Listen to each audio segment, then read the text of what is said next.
just like, just again, coming back to like reputation and being respectful, I just, thank you for your time. Uh-huh. Yeah, Walk yeah. out, walk out and realize there is no other No way. plan. Yeah. Yeah. Let's keep going, baby. Let's Yep. ride this wave. Yep. Absolutely. I don't want like the mood to change.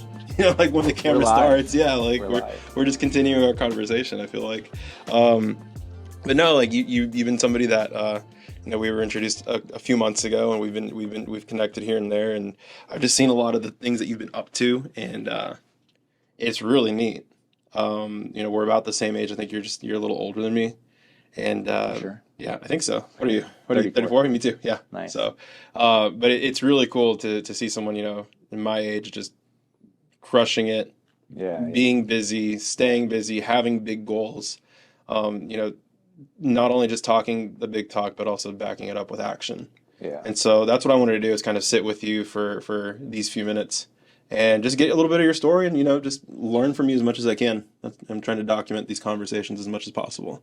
Yeah. Because I love hearing how people got to where they are and what their dreams are for when they grow up, So I want to hear what yours are and how you got to where you are and where you're going to go. Yeah, you can dig with the questions, and Yeah. I'll just answer them. Yeah, you're in the used car industry, Yeah. right?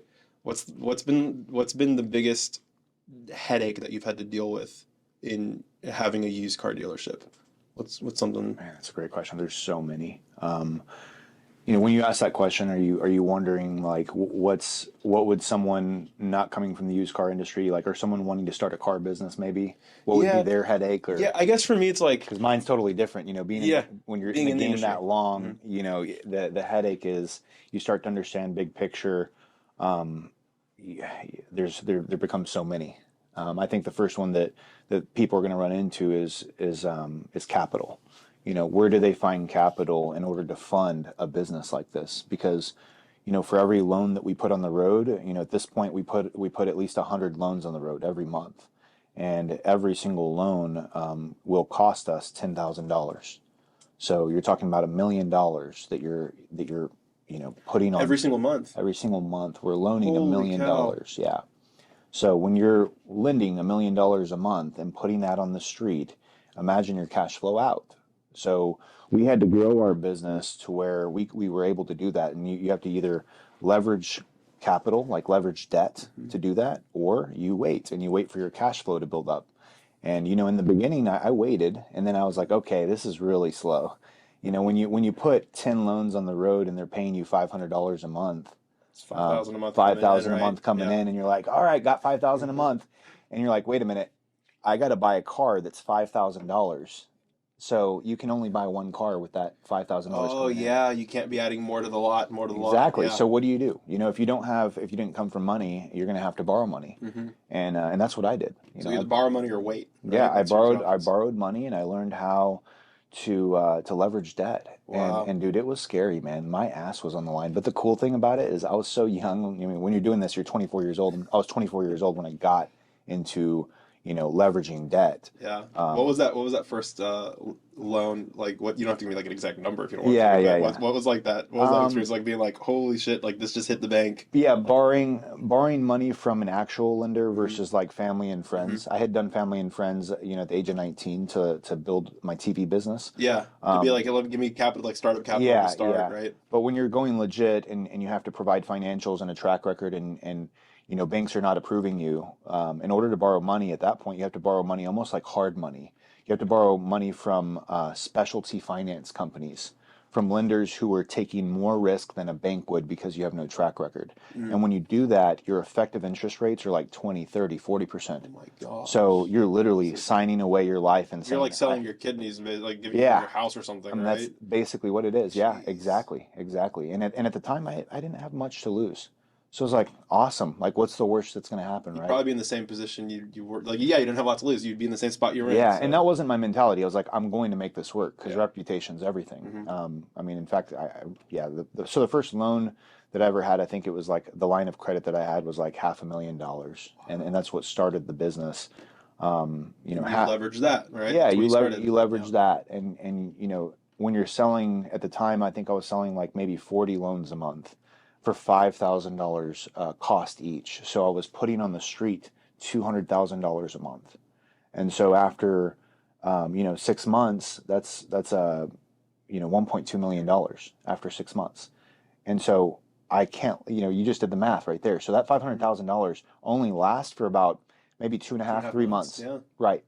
And that's what I did. I literally put the 500 that they gave me on the street. Put it in the road. Call, oh my gosh. Call them 3 months later. Hey, are you willing to do more? And they see what's going on. They see the cash flows, and they gave me the opportunity. And I carefully leveraged the money. I mean, in the beginning, I had to be very careful about leveraging capital. So, I mean, it was tight. It was a lot of pressure. I was wearing a lot of hats. You can't jump into a business when you have a credit line and you say, all right, cool, I have $500,000. You don't go spend that money on employees, on overhead. I spent the money on, literally, I've got a contract that's going to pay me $500. Okay, so if I borrow against that contract, my interest payment to that lender is going to be, call it $50, and I'm playing spread instead of borrowing the money to go pay for employee salary. So that's how tight I was in the beginning. And so I was playing that spread until the spread grew. When you get, 5,000 a month, 50,000 a month, 500,000 a month, a million a month, once you start growing those cash flows, at that point you could say, all right, lender, I'm paying you off. Yeah. And I don't need your money anymore, right? Yeah. Because your money's very expensive. Yes, exactly. And you can refi out. I could then go, and it took me, 3 different types of lenders. The first one was specialty finance lender, that was extremely high risk, extremely expensive. And then the second lender that I kind of graduated from in terms of like interest rate, that next one, saved me, gosh, $250,000 a year. And then in 2017 or 2018, I refied from that lender and I got on with a traditional bank, one of the bankers a bank that you would deposit your money into. And I got on with a local bank, and literally the day I signed that contract, I think it was sometime around April 2018, I signed the contract, and that day I knew that I had saved around $1 to $1.1 million a year, just in interest savings, just in paying that to the bank. It was going to go into my pocket. Jeez. So in 2018, just on that one movement, I became a millionaire just on that one movement. And I mean, I had already made some good money from prior business, but I mean, just from that one contract saved me $1 million a year. So that's how I leverage debt to get to where we are today, and where we are today is a way different picture. We're trying to continue to deleverage. Interest rates are high. The climate is putting a ton of pressure on real estate, on everything, on anything that has to do with borrowing capital. Interest rates are high, so it's putting tons of pressure on operators to survive. And so in this climate, we're saying, how can we save money? Because the money that we are borrowing still is expensive. So, if our cost of borrowing the money went up $250,000 in 1 year, we're like, where can we save $250,000? Yeah. So we're either looking to decrease our operations in terms of just overhead. We want to keep revenue the same, but we want to just try to get our overhead down. So it puts pressure on operators like me, operators, all over the place, to really go lean and take a look in the mirror and say, time to get rid of the luxury stuff. Yeah. Yeah. Bootstrap. Yeah. Right. And I was listening to, there's been a lot of people that I've listened to in the past year, I would say the past year, that have grown, that have been a big influence on me. Listening to like their podcast or their interview, or whatever, I literally implemented something they said, and I was like, cool, I just made like $10,000 today. That was awesome, right? Like, just free gift, basically. Yeah. And like Hormozy's probably the biggest one. And they're, whenever it gets difficult, I used to freak out whenever like a challenge came up, and the drama major in me, right? Like over emotional and stuff. And, but now I take a millisecond to like, emote, let's say. Yeah. But then I have to tell myself, this is entrepreneurship. Like, this is like, welcome to entrepreneurship. Yeah. That's welcome to the hard, like, it's hard work. Yeah. And it sucks, right? I mean, I feel like you've accomplished a lot in your life already, even though you're young like me, but you still get challenges that pop up and you're just like, oh, dude, holy crap! Like, how am I going to get out of this one? Yeah, right. Yeah. It becomes a lifestyle. Like and that's what people have to understand, is that the challenges are a lifestyle. If you're going to run a business, or if you're going to take a risk, then you better get ready, because the pressure and the discomfort, you better find comfort in discomfort, because it's going to be, you have to make it a lifestyle. It's not going away. Challenges are not going away. So, in, at the beginning, every day, one of my mottos is every single day I've got to do one thing that's uncomfortable to start my day, whether it's going on a run, getting a workout in, Ice bath. yeah, ice bath, yeah, Yeah. you got to do an ice bath, because it sets and it's not even the benefits of the ice bath. People are like, oh, The man, health benefits, right? Yeah. yeah, the health benefits are great. All the benefits are great. The benefits of working out, the benefits of running, all these things are great. What needs to be taken into account is that you, in your mind, you told yourself, I need to do this, and it's a challenge. It's not comfortable, right, to go jump in cold water. Mm-hmm. But the fact that you did it and accomplished it, already is basically training your mind to stay uncomfortable or stay comfortable with discomfort. Yeah. So is that basically like is that like a non-negotiable thing you do every day? Like, I'm going to start my day doing something uncomfortable pretty Yeah, much every day. for the most For part, the most yeah. part. Obviously, I there's, mean, I don't think there's a day. caveats to that.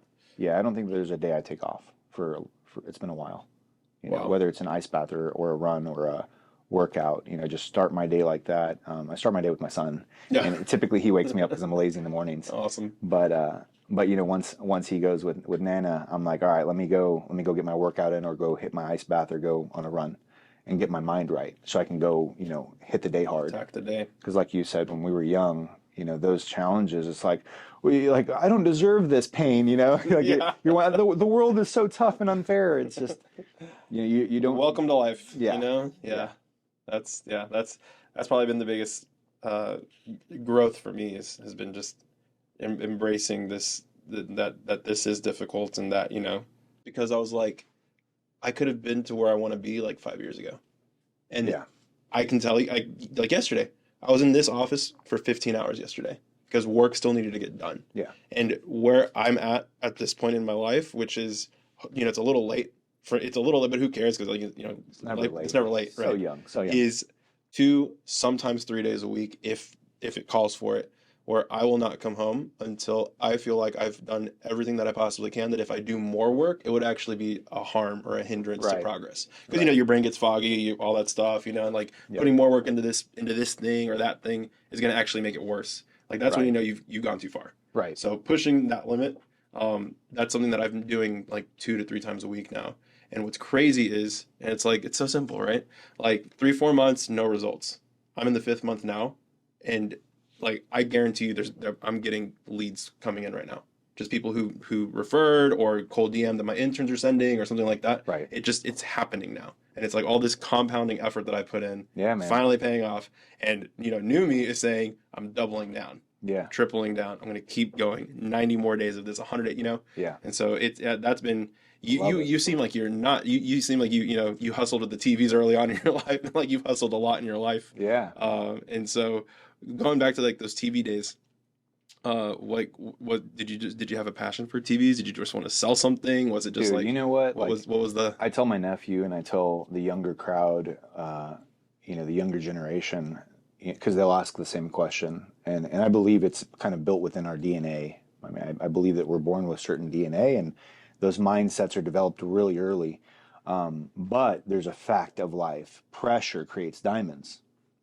And if you don't have pressure, or a reason to get your ass out of the bed, or a reason to get your ass to work, or you find comfort in just the average income, or whatever it is, the lifestyle that you're living, if you find comfort in that, and there's no pressure to get yourself out of that, you're not going to go accomplish any more.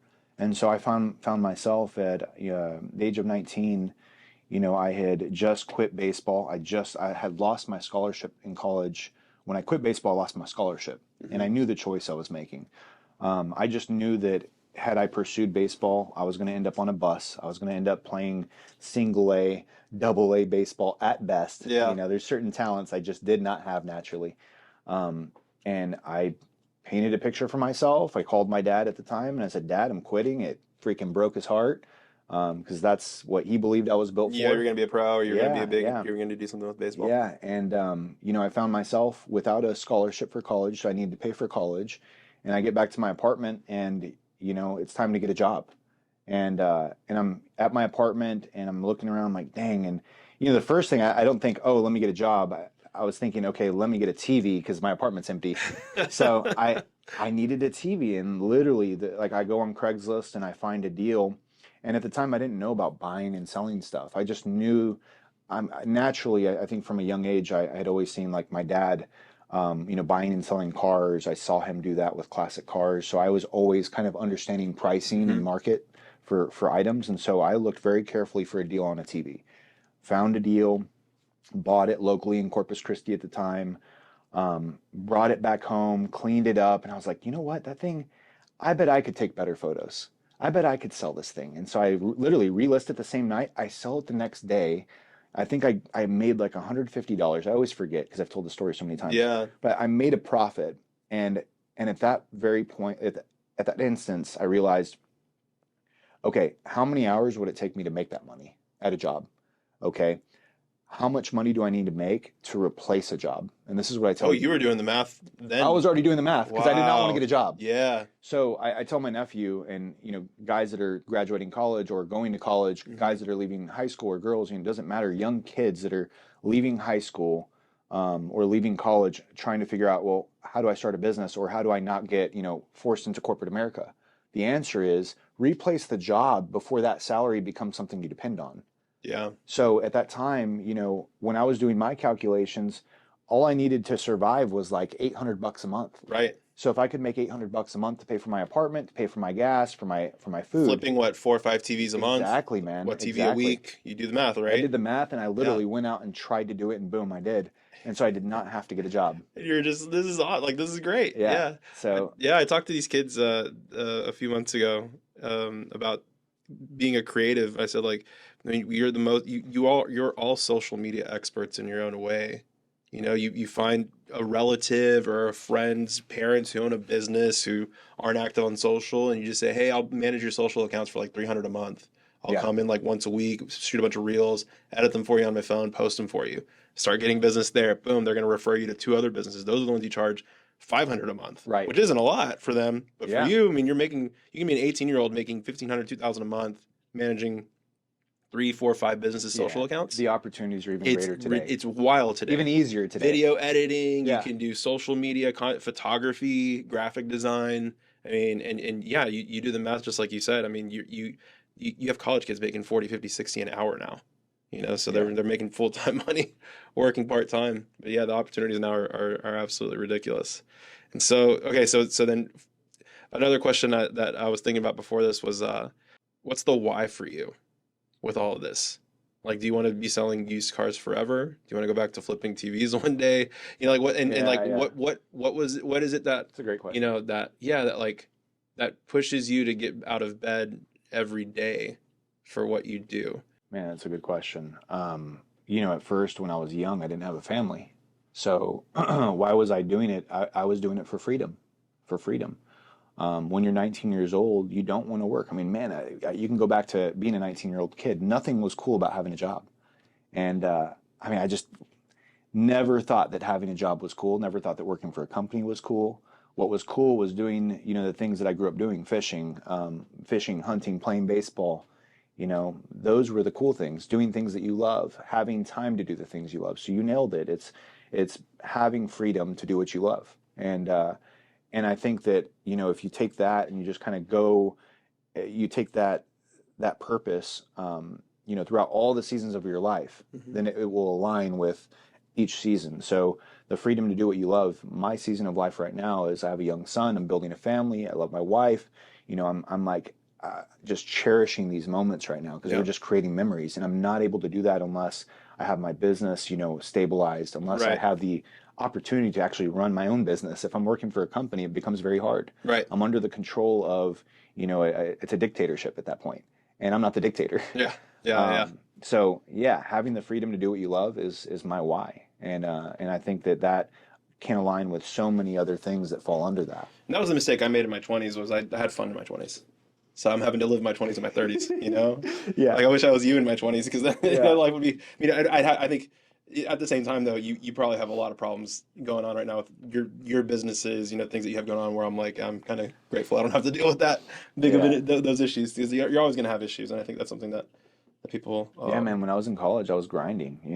So I'm selling TVs, and at the same time, I'm enrolled in engineering school, and I'm doing civil engineering. I picked civil engineering because it was the easiest. Nice. Yeah. I mean, you look at mechanical, you look at like computer engineering, you've got to code and all that. I'm like, I don't want to take that math course. I don't want to learn how to code.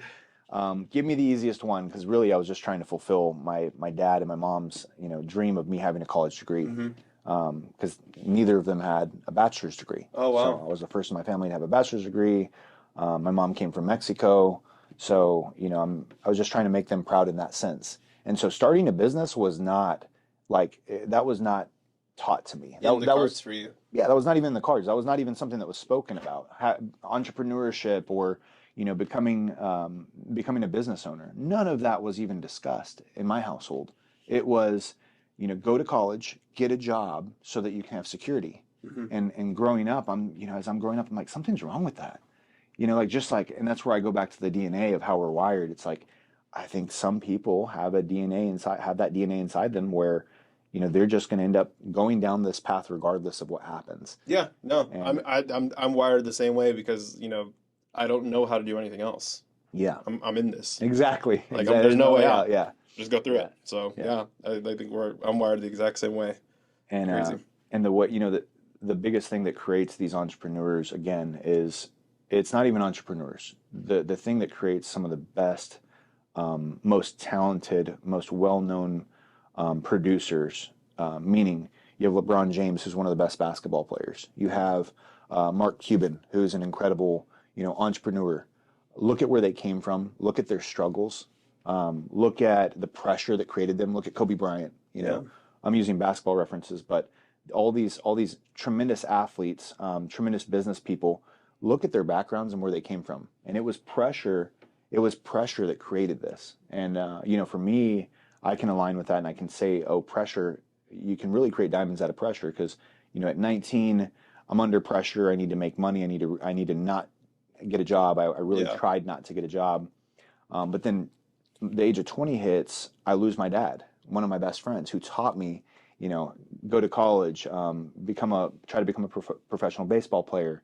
I lose that backbone, and when my dad passed away at such an early age, man, you want to talk about pressure. Yeah. Now, I knew I had no financial security. Knowing that my dad is now gone, there was no one else that I could rely on in order to have success or to have financial security. So now I'm literally looking in the mirror and I'm saying, well, it's up to me. There's no one else that's going to make this, a reality for me. So at that point, it was like, stick your head down, and when you come up, at what point? Like when you come up, hopefully you are where you want to be. And so I just stuck my head down and kept it down for literally years. I mean, I didn't even pull my head up. Like there's plenty of people who've watched the story from 19 to 24 and who were part of the story.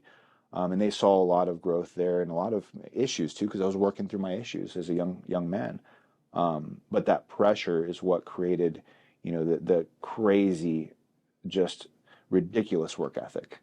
Wow. The discipline, the drive, just the I'm not taking no, I'm taking failure and converting that to a lesson instead of calling it a mistake, and just making something happen, making a name for myself, because no one else is going to do it. So it sounds like you never really made a plan B for yourself. There was no plan B. Plan B was becoming an engineer. And the story is, at 23 I graduate, and by that time I had about $200,000 saved up from flipping cars throughout college. And so I'm 23 years old. I go to a job interview, and at that time I'm making anywhere between $5,000 and $10,000 a month. And I'm that's very general. When I say $5,000 to $10,000, I mean shoebox money. Yeah. This is not like check my financials or my bank statements. There's none of that. Yeah. So I go to a job interview, and or it was an internship at the time, and I ask them, what do you hire your entry level engineers for? And they're like, well, we'll start you anywhere between $40,000 and $52,000 a year. And at that point, it took me everything to say, like, I'm already making that. I'm already doing that. I bet for you, you're like, that kind of sucks. Yeah. So I had to just just again, coming back to like reputation and being respectful. I just, thank you for your time. Walk out and realize there is no other plan. Way. Yeah. You know, let's keep going, baby. Let's ride this wave. Yep, absolutely. You know, when I started my business in 2017, it was literally, you know, the only thing I knew how to do was make videos because I had worked as an like actor and producer, and I had like these little side gigs to make it all work, and then having kids and all that. And I was like, all right, video is the only thing I know how to do. So let's start making videos for people. And the first 2.5 years was like, it wasn't even the learning how to make the videos; it was learning how to not run a video production business. Was my school for 2.5 years. Yeah, I messed up in so many ways. Oh yeah, you're figuring out contracts and who I can best serve, who I can make yes. promises to and keep them. Yes. All that stuff. Like and then it turned into and so then once I figured all that out, then it was all right, like find the niche now. And then I stumbled on that niche about 1.5 years ago. And then after like it's a weird process that's played out in my head. That sure I could have fast forwarded it and figured it all out in you know in less than 7-8 years. But in my head, I'd always made a 10-year plan to get to 7 figures. And, you know, fortunately I'm in year 8 right now, and I'm tracking better than I should have been. It's incredible. So it's a 10-year game plan. And so it's really hard when, you know, people close to me are like, oh, you should figure out something else to do. And, you know, it was hard for you this month. Are you sure? And I don't know how to do anything else, number one. And number two, I'm on a 10-year vision here. Right. Like, you don't see the vision the way I see it. Yeah. So it's very hard to. This is a marathon, man. This is exactly. It's not a sprint. Yeah. And so it's crazy that it's oddly enough working out. And now that I'm sprinkling aggressively hard work into it and seeing the results, it's triple downtime, double downtime. It's a season of hard work, no celebrations. You know, there's nobody to celebrate with anyway. Like, I'm doing this on my own, you know. Exactly. And the joy of being an entrepreneur has come back to me in the past couple months. And you know, a good leader taught me. This is just from good leadership. Is celebrate action. Don't celebrate result. Because if you celebrate result, you're not always going to get the results you want. So celebrate action and celebrate it out loud. Celebrate it with your team. Celebrate it with the people around you. Celebrate action, because it's gonna train your mind to keep achieving the action. And action is what gets you results. And those results aren't always going to be consistent, but at least you're getting the results. If you celebrate the results, the action is not guaranteed. Right. If you celebrate the action, you'll guarantee the following action. I love that. I love that. That's awesome. We're gonna end it there. That's a good place to end it. Cool. Yeah, that's awesome. That's easy. I love that. That was awesome. Great. Thank you. Appreciate it. Dude, thank you, man. Thank you. Sweet.